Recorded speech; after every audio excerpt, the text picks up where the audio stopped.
এত অসহিষ্ণু হলে চলবে না mister Abdullah. This is not Shahbag square, this is parliament.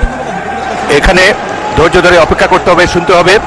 আর মৌখিক এনসিপি যে আমাদের দল, আমাদের হিরোরা যারা যুদ্ধ করেছেন, যারা এখানে আছেন, তাদেরকে বলে দিই, আপনারা জেনজিকে রিপ্রেজেন্ট করেন, জামাত জেনারেশন হয়ে যান না। জুলাই বিপ্লব জেনজিরা করেছে, তারা আগামী বাংলাদেশে আরো 50 বছর তারা বাংলাদেশে থাকবে।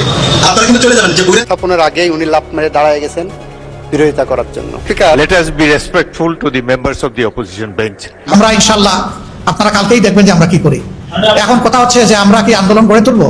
নিঃসন্দেহে আন্দোলন ছাড়া আমাদের করার আর পথ কি আছে? আমাদেরকে আপনারা কমলা লেবু দেখাচ্ছেন, তারা আমাদেরকে সম্ভবত শিশু মনে করেন। একটা কমলা লেবু হাতে নিয়ে শিশুকে যদি এরকম নাড়ানো হয়, এটা প্লাস্টিকের না আসল কমলা লেবু, বোঝার কোনো উপায় নাই। শিশু তখন ওইটার দিকে দৌড় দেয়, তারা হয়তো সেই রকম শিশু আমাদেরকে মনে করেছে। এবার পার্লামেন্টের মধ্যেই প্রতিবাদের ঝড় তুললেন হাসনাত আব্দুল্লাহ। হাসনাত আব্দুল্লাহ হঠাৎ এতটা রাগান্বিত হলেন কেন?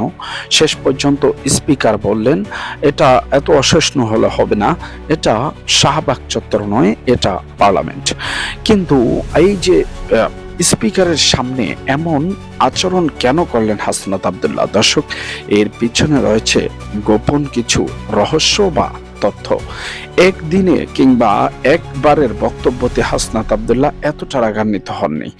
যেখানে সাধারণ জনগণের কোনো দাম ভোটের মূল্য নেই, যেখানে গণভোটের কোনো মূল্য নেই, যেখানে 70% লোক হ্যাঁ ভোটে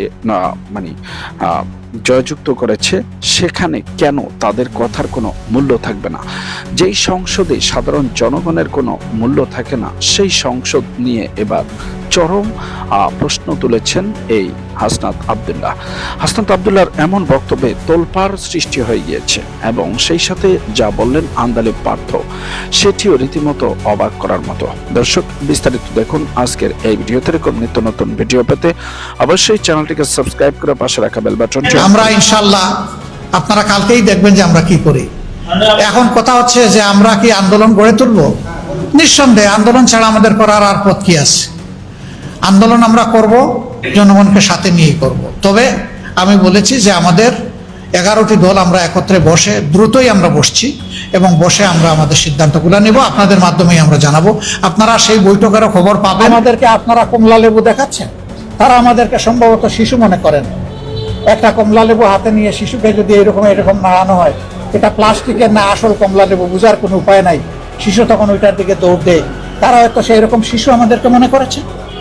জুলাই জাদুঘর বিলে কনসেনসাস হয়েছিল, যেমনটি বলেছেন আমাদের বিরোধী দলীয় চিফ হুইপ, যে আমাদের সরকারি দল বিরোধী দল মিলে আমরা একমত হয়েছিলাম যেভাবে অন্তর্বর্তী সরকার অধ্যাদেশ জারি করেছে, এটাকে ইনট্যাক্ট রেখেই পাশ করা হবে, সংসদে আনা হবে। উত্থাপন হলো সেইভাবে। হঠাৎ করে দেখা যায় সরকারি দলের একজন তিনি হাত উঠালেন, যেটা আনপ্রেসিডেন্টেড। সাধারণত বিল উত্থাপন করে সরকারি দল, কনসার্ন বা আপত্তি থাকলে হাত উঠায় বিরোধী দল। এখানে হাত উঠালেন একজন সরকারি দলের সদস্য। স্পিকার প্রথম তাকে বসিয়ে দিলেন, তারপরে তাকে কথা বলার সুযোগ দিলেন। দেওয়ার পরে তিনি 3টা সংশোধনী এখানে নিয়ে আসলেন। 3টা সংশোধনীর ব্যাপারে আমাদের নীতিগত আপত্তি আছে। তার চাইতে বড় আপত্তির জায়গাটা হলো যে আমরা তো জানলামই না যে কি সংশোধনী উনি এনেছেন, এটা জানার সুযোগ হয় নাই। তারা বলবেন মেমোতে দিয়েছেন। এখানেও স্মরণ করিয়ে দিতে চাই, একটা আইন তৈরি হচ্ছে এখানে বসে বসে জাতির জন্য। আমরা যখন কার্য উপদেষ্টা কমিটির 2য় বৈঠকে বসেছিলাম, তখন তারা সময়ের স্বল্পতা দেখার কারণে শুক্রবারটা এড করা হয়েছে রাত 12টা পর্যন্ত। সকাল বিকাল 2 বেলা, আগে 1 বেলা চলতো, ওই দিনের পর থেকে 2 বেলা করে শুরু হয়েছে অধিবেশন। এটা তো আমরা মেনে নিয়েছি।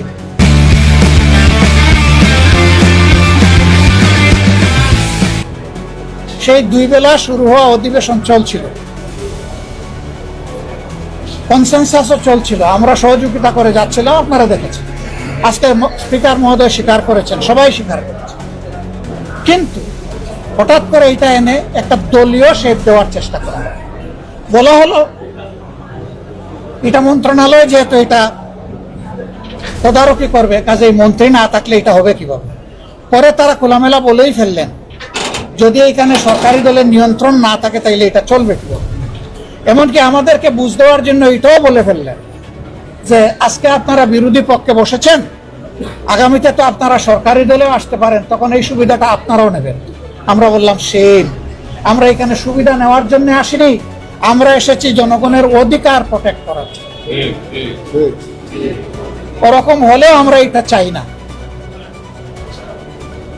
শেষ পর্যন্ত আমাদের কোনো আপত্তি স্পিকার শুনলেন না। আমাদেরকে একদিন, মিনিমাম একদিন আগে এই সমস্ত ডকুমেন্ট সাপ্লাই দেওয়ার কথা, সেইটাও দেওয়া হয়নি। আমরা গিয়ে বসেছি কিসের 1 ঘন্টা, আমরা গিয়ে বসেছি অধিবেশনে, তখন একটার পর একটা এক বস্তা কাগজ আমাদের সামনে আসছে।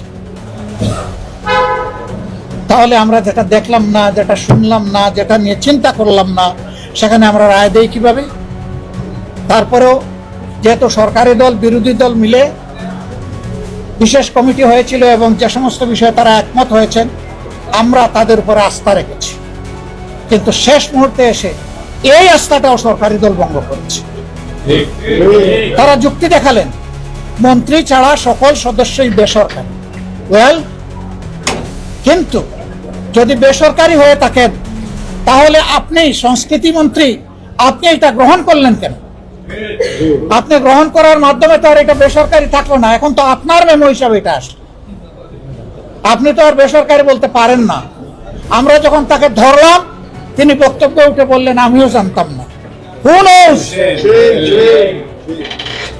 এই পার্লামেন্টে যিনি ইনকামবেন্ট মিনিস্টার, তিনিও যদি না জানেন, তাহলে কোন জায়গা থেকে এই কলকারি নাড়ানো হয়?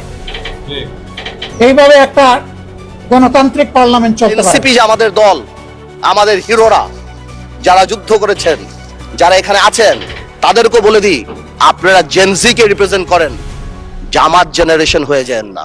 ইউনিটি ইজ দ্য কি। এবং আগেও যেটা বলছি, এখনো সেটা বলি, দ্যাট সংবিধানের উপরেও আমাদের রেসপেক্ট থাকতে হবে। At the same time, we must find out a way so that we can uplift the spirit of July. এবং এই কাজ আমাদের, to see between the lines, to draw between the lines, to balance between the lines. আমরা politician, এটা আমরা করব, কিন্তু কোনোভাবেও আমাদেরকে লগর সেটে ফেলে জুলাইয়ের বিরুদ্ধে অবস্থান যদি নিতে যান, তাহলে আপনারা কোনোদিন সাকসেসফুল হবেন না। আপনারা যদি এই জুলাইয়ের উপর মাথায় কাঁঠাল রেঙে, আর এনসিপি যে আমাদের দল, আমাদের হিরোরা, যারা যুদ্ধ করেছেন, যারা এখানে আছেন, তাদেরকে বলে দিই, আপনারা জেনজি কে রিপ্রেজেন্ট করেন, জামাত জেনারেশন হয়ে যান না। Look at the eyes of the people. আপনারা